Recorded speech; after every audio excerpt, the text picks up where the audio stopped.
Beyond Our Borders is brought to you by KFC and the Medical City, where patients are partners.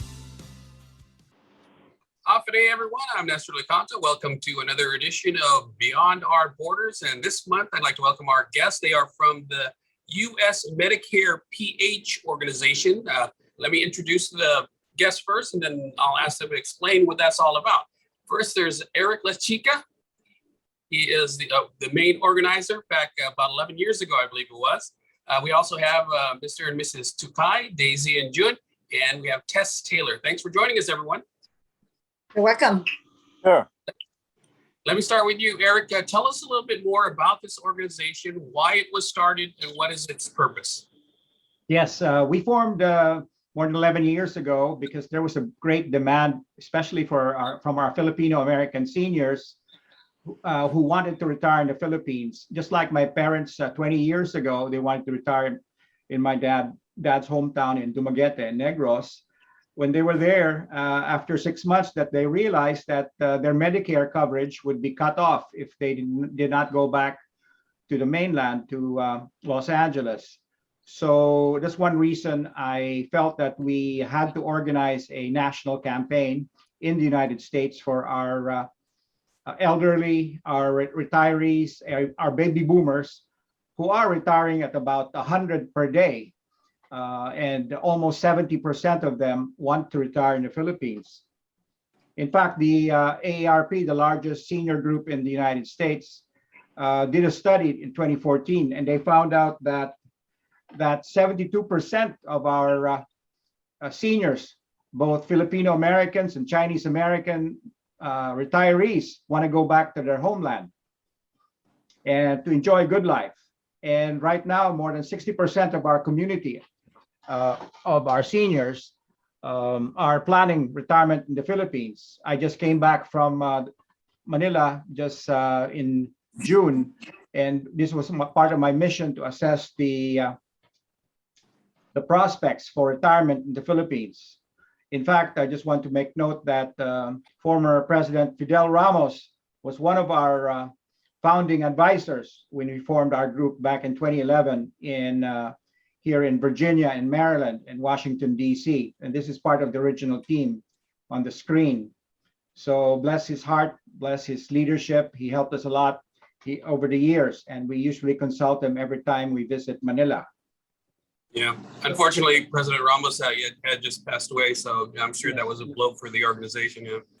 Yes, and for us seniors who are planning, we realize that the cost of retiring in the United States has become very prohibitive, especially if you live in the high-cost states like California or New York, especially in the most expensive years of our golden years, which is the last 3 to 4 years. And this is the monthly cost of having assisted living, nursing home care in California. A few years ago, it cost us more than $5,000 to have a assisted living, to live in an assisting facility, a group home, to enjoy caregiving and quality care. All right. In the Philippines, the cost of retiring for a Filipino balikbayan is $1,200 in a assisted living nursing home facility, which has been pretty stable.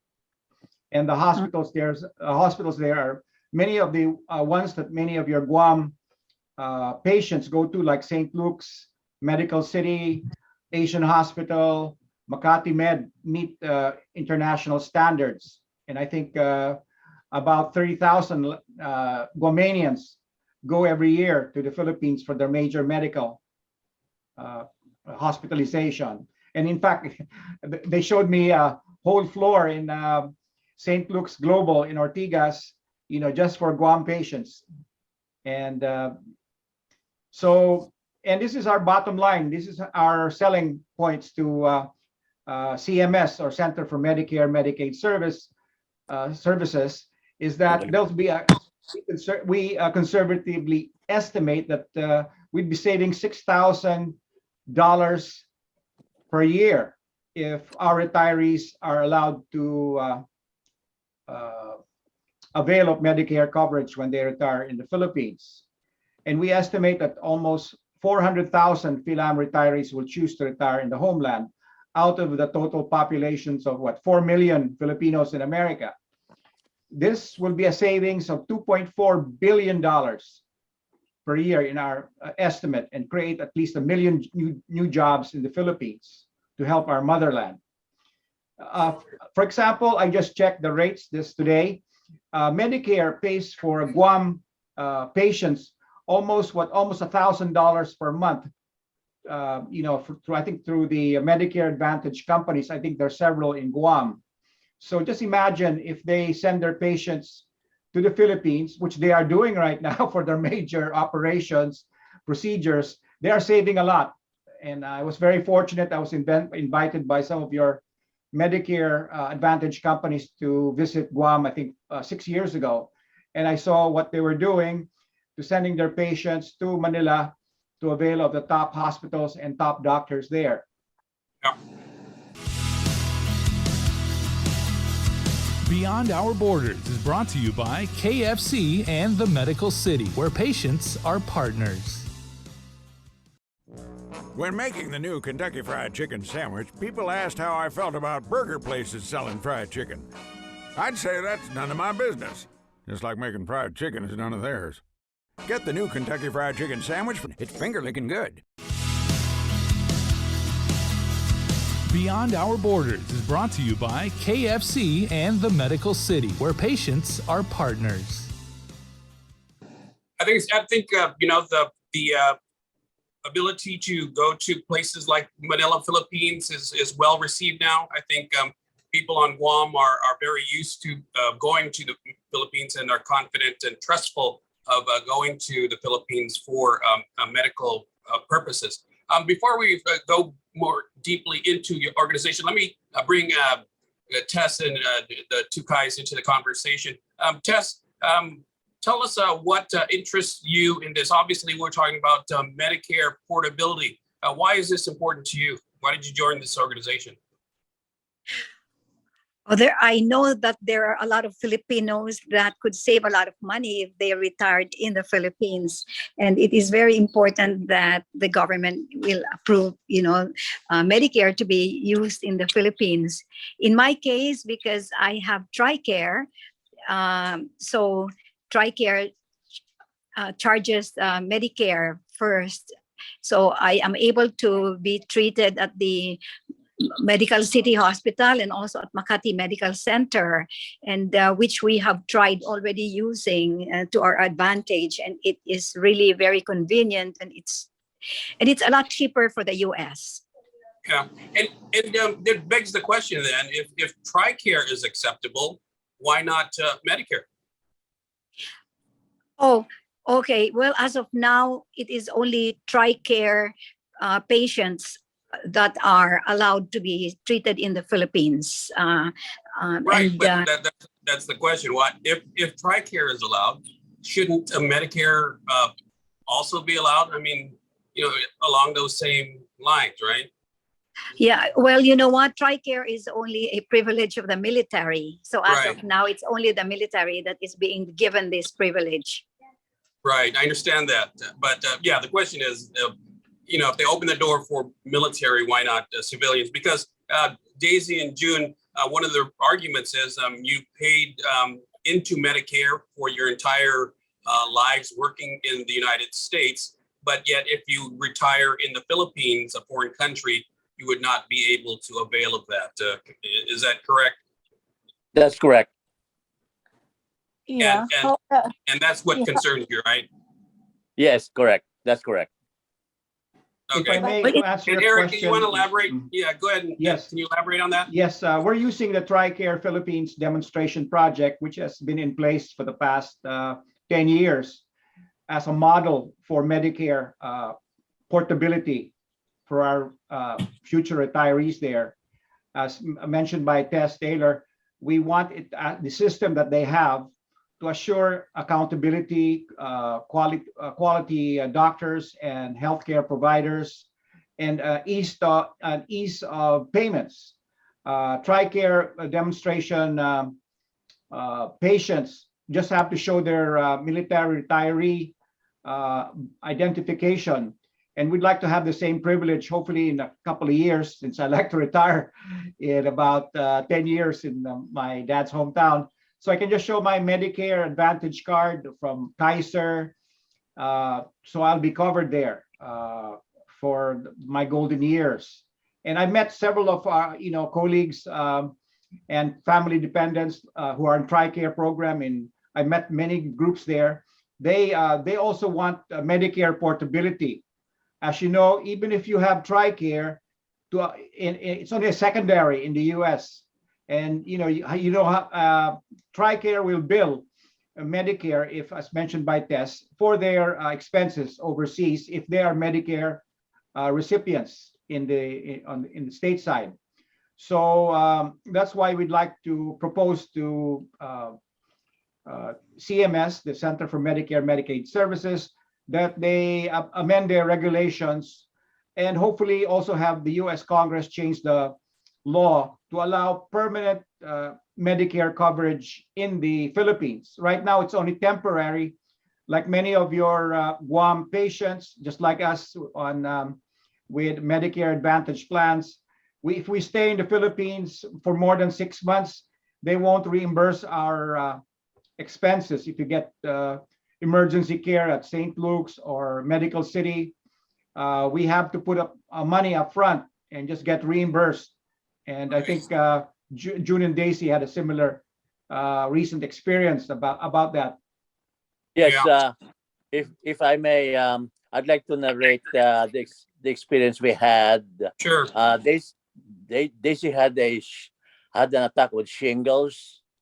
And then, so I rushed her to the ER of San Juan de Dios Hospital, which was about a couple of miles away from where we were staying in the Mall of Asia.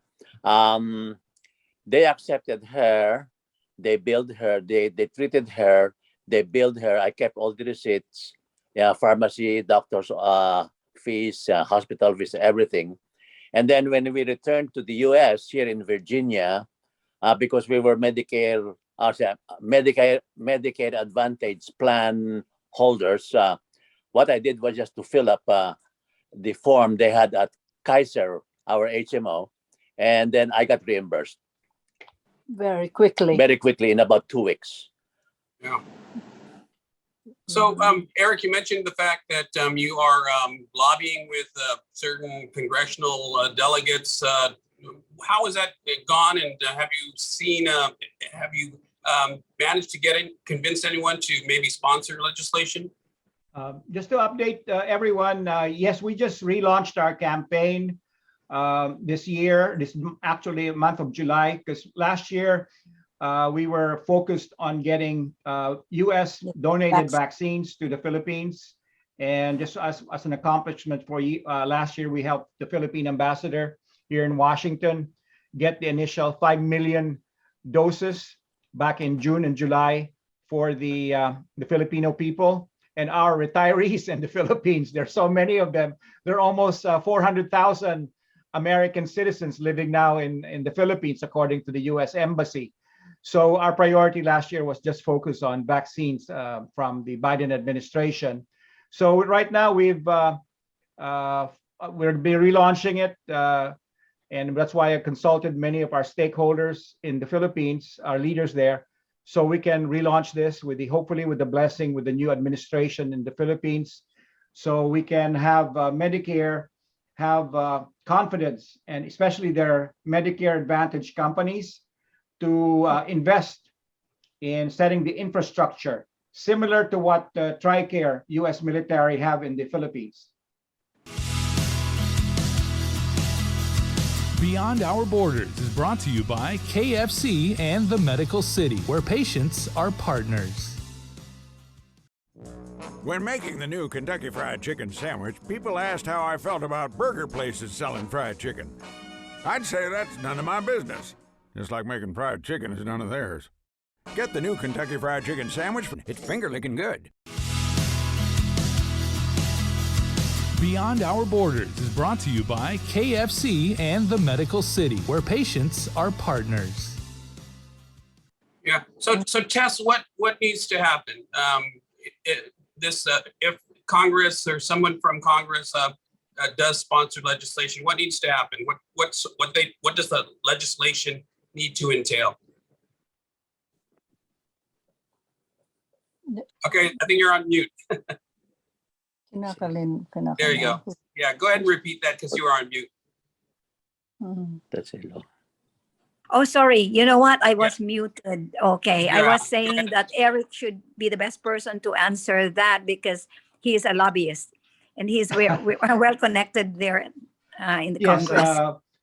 just to like in our website, our focus this year is to really get a Medicare portability feasibility study from the U.S. Congress to authorize it, so we can show the cost savings like we presented earlier, that and the examples of the precedents of Guam, the Northern Marianas, TRICARE Philippines, the US VA, who provide coverage for their 30,000 plus retirees, both military and VA vets from different conflicts. And so we can convince our Medicare Advantage companies like the ones in Guam to allow coverage in the Philippines. Right now, because of Medicare regulations and law, Guam patients have to get authorized by their Guam physicians to be treated in the Philippines, and they have to return to Guam and maintain their U.S. residence. So we have to lobby, we have to advocate with our representatives. I know your predecessors, your delegates to the U.S. Congress have proposed bills in the past. However, the conditions were not favorable for our Medicare portability bill. So we're realistic. We are aiming for a feasibility study. There's been a lot of data, and the Guam model should the cost savings that have been made by the Medicare authorized companies there, by sending their patients to the Philippines, the top hospitals, the savings for their knee replacement, for their bypass operations, for their hip replacements, will show the great savings to our retirees and seniors who want to retire from the mainland. So that's what we were aiming for, a feasibility study. I've requested meetings in Las Vegas next week, since I'll be attending the National Federation Conference, the 25th convention, and with the help of our Nevada leaders, our NAFA leaders, we can get senators there and our senators here in the East Coast and California to ask the Congressional Research Service, number one, and the Congressional Budget Office, and Medicare CMS in Baltimore to come up with studies and statistics this year to show the savings for our retirees if they go back there. And that's why TRICARE Philippines, they've been in place for the past 10 years. I'm pretty sure the Pentagon saved a lot of money by US military retirees availing of all their medical coverage in the Philippines, in Cebu, in Makati, in Davao. So that's what we want to propose to our congressional sponsors. Yeah. And hopefully that materialize in the next few weeks. What seems to be the main basis for opposition to this from Medicare? Well, just like when Daisy Tukay and I and other retired nurses and doctors met with a U.S. ambassador at the U.S. Embassy a few years ago, we raised this proposal to get his blessing. And unfortunately, over the past 2 decades, the Philippines' reputation as a unfortunate corrupt country, affected our progress, and it's been reinforced by some of our stakeholders in the Philippines who've raised this complaint that the overcharging, billing, and I think you've read some news articles about this in the past decade. So it was a big challenge for us. We had to convince especially our major partners in the Philippines, like the Philippine Retirement Authority, the Department of Health in the Philippines, the top hospitals, St. Luke's Medical City, Makati Med in Metro Manila, and Chonghua Hospital and Doctors Hospital in Cebu and other places to really set standards, to collaborate, to work with TRICARE Philippines. The good thing about TRICARE Philippines, run by the Pentagon, is that they cleaned up the corruption problem, 10 years ago, because there were unfortunate incidents and cases in the 1990s where actually the Philippines was blacklisted by the TRICARE and by the Attorney General here in the U.S. for overbilling, false submission of claims, because the TRICARE program back in the 90s was very loose. So the TRICARE came up with certification problems. If you go to their website, TRICARE Philippines, it'll show you that their doctors, there are I think more than 2,000 doctors, facilities, clinics, have to be certified and accept certain policies, billing procedures, and fees for service rendered. All of these things have been already worked out by TRICARE Philippines. And I tell you, many of our TRICARE and USVA beneficiaries have paved the way for our Medicare portability project by setting up standards, which I think. Yeah. So if fraud and abuse is the main concern, but there is a successful program administered by DOD, the TRICARE program, couldn't Medicare follow that model? Yes, we have to convince our congressional sponsors, U.S. Congress, to seek the support of CMS and introduce legislation by changing the statute. I haven't seen the exact wording, but it's been referenced that they have to. Medicare is limited, especially Part A and Part B, for only U.S. territories and in the U.S. So unlike TRICARE Philippines and TRICARE Puerto Rico and other places that they are allowed to have portability for their military retirees, and also for the U.S. VA. The VA program has the biggest clinic, for about 15,000 in the Philippines.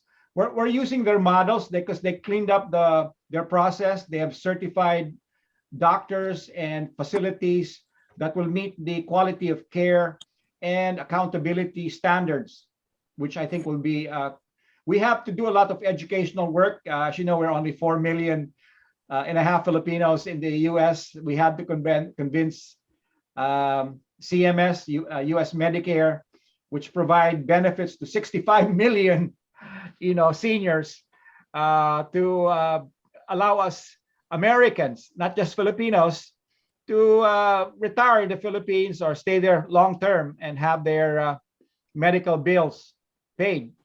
Yeah. Let me bring in Daisy, Juna, and Tess into the conversation. Beyond Our Borders is brought to you by KFC and the Medical City, where patients are partners.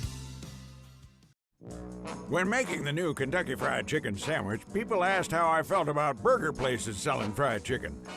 I'd say that's none of my business. Just like making fried chicken is none of theirs. Get the new Kentucky Fried Chicken sandwich. It's finger-licking good.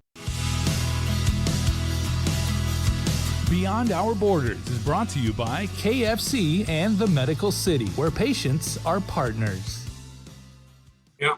Let me bring in Daisy, Juna, and Tess into the conversation.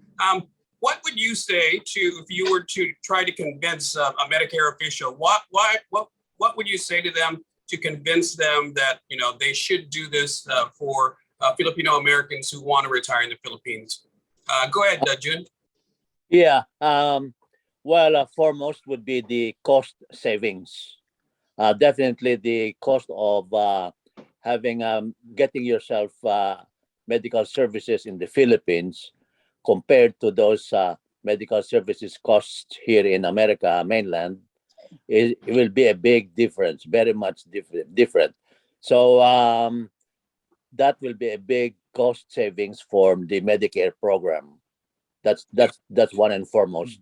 Number two is of course, being Filipinos, we would like to go back to the Philippines, enjoy life there, um, but still maintain our the benefits that we have us Earned. because we have Yeah. that we have earned because we became Americans. So on those two bases alone, those are the things that we thought that Medicare should be given to us. Yeah. And As Tess, for, you're a beneficiary of TRICARE, so you would be able to avail of that over in the Philippines. Tell us how that has been a benefit for you, and how that would extend if Medicare were available to others who are not military affiliated. Were you referring to me, Nestor? Yeah. Yes. Okay. Well, just to give you an example, uh, you know, the amount that you have to pay for going to the hospital and have yourself checked is only about $10. There's no way $10, that believe could be me, it's equal Actually, only in went up like a little bit America. 500 since the pesos. pandemic. Yeah, and that's at the Medical City Hospital in Iloilo City.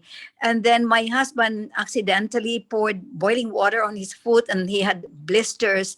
And so they sent a nurse to, you know, take care of the wound every day. And it cost 350 pesos. Only 350. Until, That's like yeah, $7. only 350 pesos, $6. you know, for the, yeah. Yeah, that's only $6. Can you imagine? If only they know the difference in the price, there's no way that they're not going to allow Medicare to be, you know, Yeah. allowed in the Yeah. Philippines. That's just an But example. Yeah. And All now the right. dialysis there is really very cheap. Dialysis is really, I think I talked to my brother yesterday and I think, maybe it's less than $100 only Yes. now. Yeah, that's compared true. to my sister-in-law being treated here by Persinius, it's about $1,000 a day or Uh-huh. Yeah. more than $1,000 that they are billing the insurance company, and in the Philippines would be less than 100. Yeah. I mean, Yeah.